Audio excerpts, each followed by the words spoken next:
Hi, my name is Jasmine Ellington. During spring quarter last year, I was taking Math 108. One of the assignments involved going to the Living Computers Museum in Seattle. While my mother and I were there, we stopped at an exhibit that was made to look like you were in a high school classroom.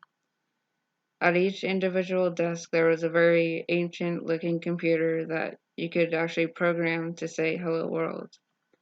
I remember my mom turning to me and saying, "Oh my gosh, I haven't seen one of those since I was in primary school."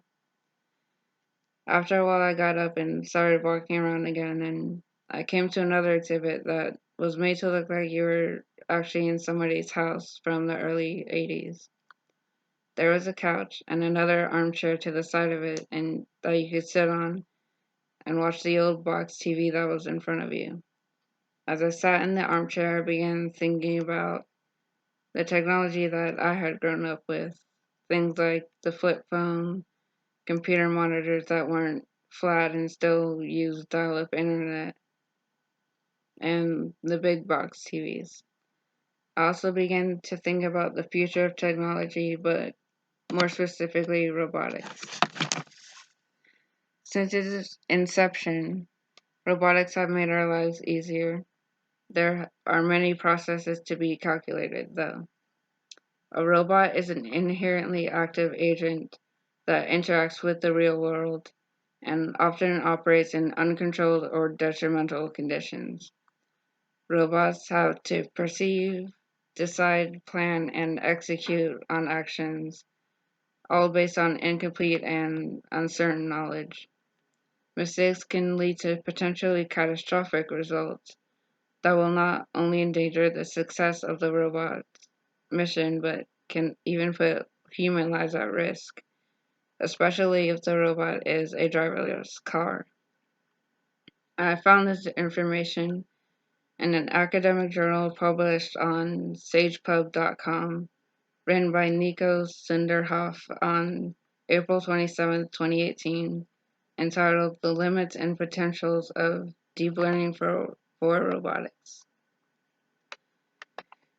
We already see robots around today, especially in Japan. So Pepper the robot is a 4-foot tall robot that was made by the SoftBank company Aldebaran. Pepper is used in places such as hospitals, hotels, and homes. Pepper has also embedded 3D and 2 HD cameras that help it process images with shape recognition software to identify objects, individual faces, and the emotional states of the faces. I found this information in an article published on techrepublic.com, written by Hope Reese on August 11, 2016, entitled Pepper the Robot, the Smart Person's Guide. So robots are also being used in China during the current pandemic, they're being used to bring food and medicine to patients in hospitals. So another field in robotics is automation. Autonomous cars are still a relatively new part of automation. Most previous studies on AV safety relied heavily on assessing the driver's performance and behaviors in a simulation environment and developing automated driving system performance in a closed field environment. However, contributing factors and the mechanism of AV-related crashes have not been comprehensively and quantitatively investigated due to the lack of field AV crash data.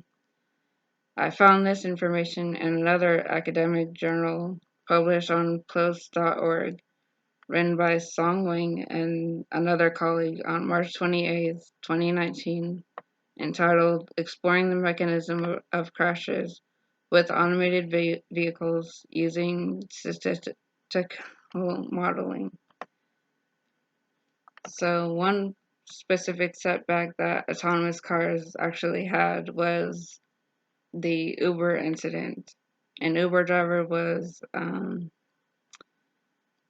driving and the driver hit a pedestrian. So autonomous cars are not to the point to where they can go without a human at the wheel. So since its inception, robotics have made our lives easier. Whether it's through automation like cars or AI like the Pepper robot. Robotics will continue to improve and evolve both in their fabrication and integration into society. Bill Gates once said that the advance of technology is based on making it fit in so that you don't really even notice it. So it's a part of everyday life. Thank you.